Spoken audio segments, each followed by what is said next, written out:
Heat Indices says it's felt like a whopping 122 degrees Fahrenheit in parts of the Philippines in recent days, as El Niño ratchets up humid summer heat that began in March. As a result, thousands of schools have suspended classes because of sweltering temperatures, affecting more than 3.6 million students, according to official data. It's another in a series of obstacles facing children in the Philippines. According to an international study of education systems, it scores among the lowest in the world in maths, science, and reading, partly because of years of inadequate remote learning during the pandemic. 23-year-old student Kurt Mahuse is a senior in high school after his education stalled during lockdowns. Now, he says the heat is unbearable. Here in the Philippines, it's extremely hot now. The heat burns my skin. It's not like the usual summer heat that is tolerable. Now I can barely stay long out in the heat.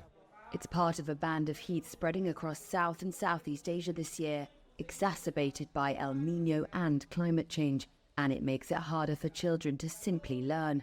According to Save the Children Philippines, children are particularly vulnerable to heat-related illnesses including dizziness, vomiting, and fainting when exposed to extreme heat for long periods.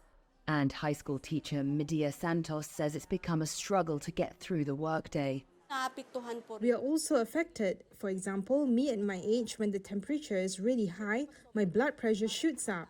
I have to make sure that I take my medicine every day for my blood pressure and maintenance. When teaching, we are also affected because it is uncomfortable. Because of the extreme heat, my back gets soaked with sweat and sometimes I get very dizzy. Local media say the relentless heat is not expected to dissipate and has a 50% chance of intensifying this week.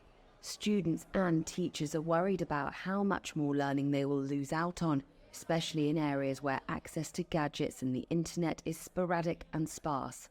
The state weather agency on Monday forecast that temperatures in the area around Manila could reach nearly 100 degrees in the next 3 days, while the heat index, what the body actually feels, is expected to remain higher at a record 113 degrees, in the range which it classifies as dangerous because conditions can trigger heat stroke from prolonged exposure.